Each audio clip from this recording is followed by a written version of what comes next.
So one of our recent concepts, it's called luscious food cravings.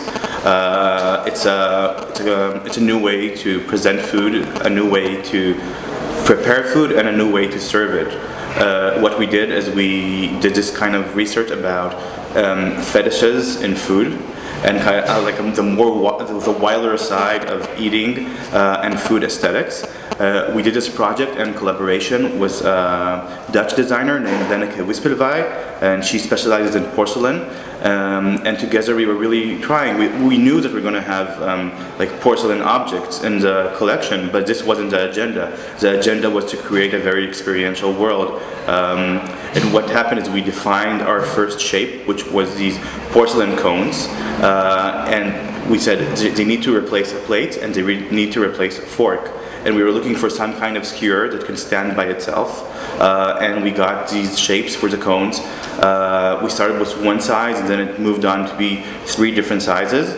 And for just to start and to really build up the experience around it, we started doing these research events where we served food with the cones, each time experiencing with different flavors and ideas of food, and ultimately getting a complete collection of dishes that are based on the form of the cone in different variations.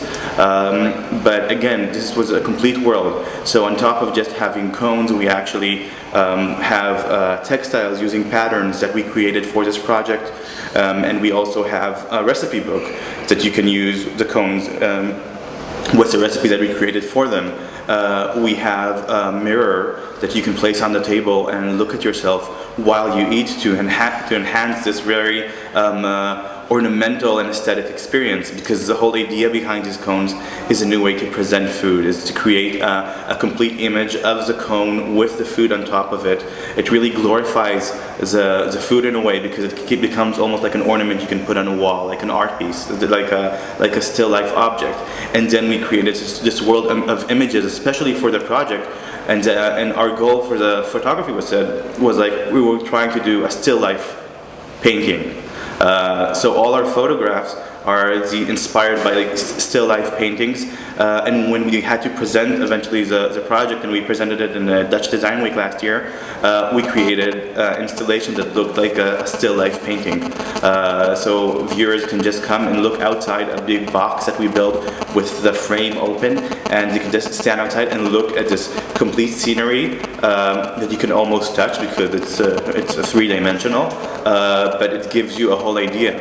If we were just presenting a project, we would put it on a shelf or on a podium, but we weren't presenting a product, we were presenting an idea that had products inside.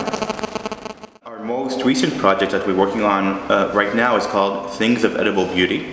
The main idea of it came to me from the Luscious Food Cravings project, where we was really looking at food as just ornamental object or as an aesthetic object, and the idea was to create this world about things of edible beauty. The first idea we had for that is almost like creating a taxidermy for the wall, but instead of putting a deer's head, why not, if you come home with your pineapple from the supermarket, it's beautiful, why not hang it on the wall? And that from that concept we started to create this new world of things of edible beauty. So we're at the first phase of just being, we're at the first phase of just creating this experiential world, and for us the first step is really to understand the boundaries and the aesthetics and the rules that will build this world. We did a short preview of this project in an installation in the Victoria and Albert Museum for opening night during the London Design Festival. And what we created there was this fashion boutique where we present our just the beginning of the ideas that we have for this project. So we just started this first phase of the project. We are really creating the world that everything exists in. So this is a very, very hyper aesthetic, food oriented world that really glorifies food in a very luxurious way. The first aim was to create the more conceptual products in this world, and some kind of content that will have a base to feed it. So the project itself is a platform where you have products for presenting food or for using food, but in a very different way. The main focus of the project is on the flavors. So what we're doing is we're doing some kind of like a trend forecasting of flavors, or a flavor forecasting, and we will launch every season a new flavor palette. So for now, during our event in the Victoria and Albert Museum, we launched the flavors of Spring-Summer 2015. The collection is called Amuse Bouche, and we really have our own flavor palette that we chose for that. The lemongrass, yuzu, elderflower, and we really built our own special flavor palette, and what we predict will be our fashion for next spring-summer. Then the second thing we did is we created a perfume from this flavor. So we actually have the ability to give you a taste of the flavor as a product. It's a complete product. It's an edible perfume, so you can spray it on the body, and it has an amazing smell. But you can also spray it on food. You can lick it from the body, but you can also have it on a banana, and you can have it on chicken. So it's a product that can really send this idea into many different elements. Then on top of that, we also have jewelry that incorporates food on it. So it's almost like another platform to presenting food on yourself. So we created different types of jewelry, different sets that you, instead of putting stones on them or diamonds, you can actually put food on the jewelry, and then it will complete the jewelry in a more aesthetic way. And we also created edible makeup. Altogether, we presented this boutique in the museum, where people were invited to use the perfume, put on makeup, and eat it. And see our jewelry line that we launched. This project is a platform.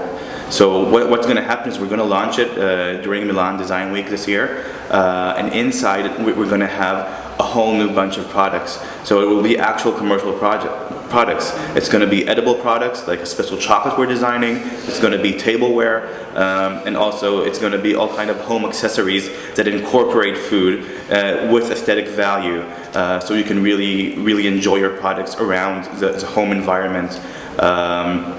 And this is a really good representation of what we do today. Is we create these platforms that incorporate food to enhance the complete feeling, but then in them we incorporate products that you can actually buy a piece of it.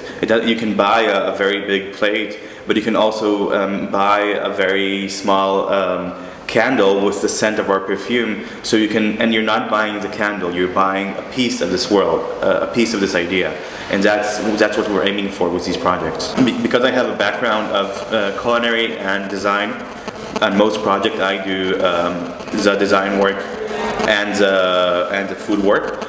It depends on the type of project, because we do from very specific old school product design and up to graphic projects, but also these very big multidisciplinary projects. When the bigger they get, the bigger the team is. We have a team of around 20 professionals in fields of design and culinary.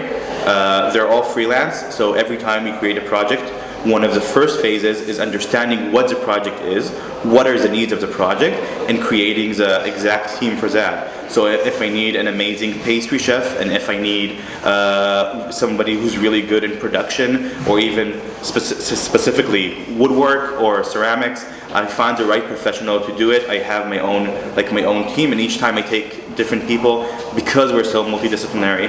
The core of the studio, the basic core is very small, and we really adjust it per project.